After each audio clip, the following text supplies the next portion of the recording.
नमस्कार दोस्तों, मैं रश चौहान आप सभी का अपने YouTube चैनल पर बहुत बहुत स्वागत करती हूँ। लेट से आने के लिए आप सबसे माफ़ी मांगती हूँ। चलिए शुरुआत करते हैं। बहुत समय बाद पियाजे कोहलबर्ग वाइगोत्स्की के सिद्धांत के बारे में। सबसे पहली बात कि ये वीडियो थोड़ा सा लंबा हो सकता है, इसलिए मैं इसे एक दो पार्ट में लाऊंगी आपके सामने। सबसे पहला इस वीडियो में जो आपको देखने के लिए मिलेगा पियाजे के बारे में, वाइगोत्स्की के बारे में भी मिलेगा, और साथ ही साथ कोहलबर्ग ये तीनों के सिद्धांत क्या थे उनसे जुड़े सारे क्वेश्चंस और आंसर्स भी आपको इसी वीडियोस में मिल जाएंगे। सबसे पहले हम वाइगोत्स्की से स्टार्ट करते हैं। ओके, जैसा कि आप सभी को जानते हैं, वाइगोत्स्की भी हमारे सीटेट एग्जाम में बहुत ही मुख्य रोल अहम निभाते हैं। तो आखिरकार वाइगोत्स्की का जो संज्ञानात्मक विकास का सिद्धांत था वो किस चीज़ पर आधारित था, ओके, किस चीज़ से प्रभावित था, इन सभी चीज़ों को हम चलिए समझते हैं। जैसा कि आप सभी को जानते हैं माय फ्रेंड्स, जैसा कि हम हमेशा पढ़ते हैं कि वाइगोत्स्की और जीन पियाजे, ओके, जो कि बहुत ही मुख्य रोल है इनका हमारे शीटेट के क्वेश्चन पेपर में। क्यों? क्योंकि इनसे जुड़े सिद्धांत से रिलेटेड एक या दो क्वेश्चन, या कहे उनसे अधिक, यानी कि 3 मार्क्स तक हमें क्वेश्चन देखने को प्राप्त मिलते हैं। सबसे पहला क्वेश्चन जो हम सभी के दिमाग में आता है, वो पहला क्वेश्चन यह आता है कि वाइगोत्स्की और जीन पियाजे से रिलेटेड जो सिद्धांत है उनमें मतभेद किन किन बातों को लेकर के हैं। चलिए सबसे पहले हम यही जान लेते हैं कि वाइगोत्स्की जीन पियाजे से प्रभावित थे, ये सब कोई जानते हैं, लेकिन जो उनका जो सिद्धांतिक जो था उसमें उनमें मतभेद थे। तो किन किन प्रकार के थे? सबसे पहला पॉइंट की बात करें तो पियाजे ने संज्ञानात्मक विकास में परिपक्वता को महत्वपूर्ण माना था। ओके, ये डायरेक्ट क्वेश्चन आपसे पूछे जा सकते हैं माय फ्रेंड शीटेट में, जो कि इन्हीं से क्वेश्चन बिल्कुल बनते हैं। तो ऐसा नहीं कहूँगी कि ये इनडायरेक्ट आएंगे, नहीं आएंगे। ओके, बिल्कुल आ सकते हैं।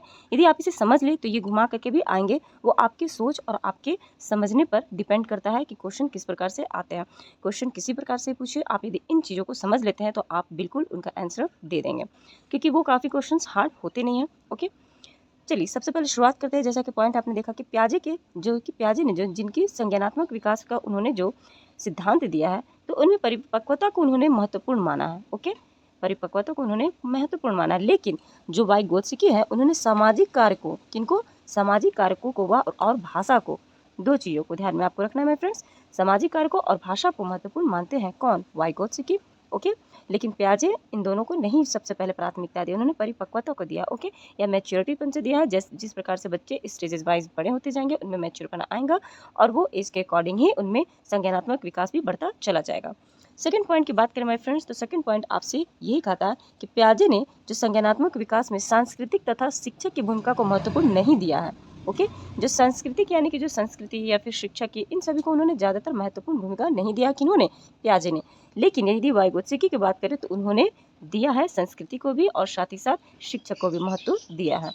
थर्ड पॉइंट की बात करें तो पियाजे संज्ञानात्मक स्तर को एक मानते थे। ओके, जो कॉग्निटिव डेवलपमेंट था, उनके जो स्तर है, एक स्तर से दूसरे स्तर, इन सभी को वे एक मानते थे, जबकि वाइगोत्स्की एक नहीं मानते हैं। ओके, क्योंकि वाइगोत्स्की का मानना है कि बच्चे स्वतंत्र रूप से क्या कर सकते हैं तथा वयस्कों से सहायता प्राप्त कर सकते हैं, और वे क्या और कर सकते हैं, इनमें अंतर है। ओके, तो ये जो था ये वाइगोत्स्की का कथन था, और जो इनसे जो पहले का था, जो स्तर जो मानते थे, वो पियाजे जी का था। तो वाइगोत्स्की ये नहीं मानते थे कि ये स्तर पे डिपेंड है। उनका मानना यह था कि बच्चे एकदम स्वतंत्र है, ठीक है, किन्हीं के भी बंधन या रूप में बिल्कुल भी नहीं है। वो स्वतंत्र है अपने मानसिक और शारीरिक दोनों रूप से, और साथ ही साथ वो क्या कर सकते हैं, या वयस्कों की सहायता, बड़ों की सहायता कर सकते हैं या प्राप्त कर सकते हैं, उनमें क्या करने की एबिलिटी है, क्या नहीं है, इन सभी में अंतर, इन सभी को बच्चे मतलब अपने तरीके से वो माप सकते थे। तो ये किनका था? ये था वाइगोत्स्की जी का। आगे बढ़ते हैं, आगे किन किन बातों को बताया गया है। आगे आपको बताया गया है पियाजे जी से रिलेटेड कि नेक्स्ट पॉइंट बोलता है कि पियाजे निजी भाषा, ओके, यानी कि जो भी निजी संभाषण, जिन्हें हम प्राइवेट स्पीच या फिर हम इनर स्पीच के नाम से भी जानते हैं, को अपरिपक्व, ओके, अपरिपक्व तथा आत्म केंद्रित मानते हैं, जबकि वाइगोत्स्की ने इसे आरंभिक बाल्यावस्था में चिंतन का एक महत्वपूर्ण साधन माना है। ये भी बहुत मुख्य इंपॉर्टेंट पॉइंट है। कहाँ से क्वेश्चन किस पॉइंट को पूछ दिया जाए ये कहा नहीं जा सकता है, इसीलिए इन पॉइंट्स को समझना इंपॉर्टेंट बिल्कुल है। कि पियाजे जी का निजी भाषण यानी प्राइवेट स्पीच जो बच्चे खुद में बोल बोल करके सीखते हैं, जैसे कि आप 3 साल 4 साल की स्टेज में देखते हैं कि बच्चे खुद में ही बात करते हैं, क्योंकि वो आंतरिक बातें नहीं कर सकते। ओके, यानी कि वो अंतर मन से बातें नहीं कर सकते, उनसे जो भी भाषण करना वो मुख से ही बोल बोल कर करेंगे, लेकिन वो खुद से ही बात करेंगे। क्या मैंने ये चीज़ कर लिया? नहीं नहीं नहीं, मैं ये चीज़ नहीं करता।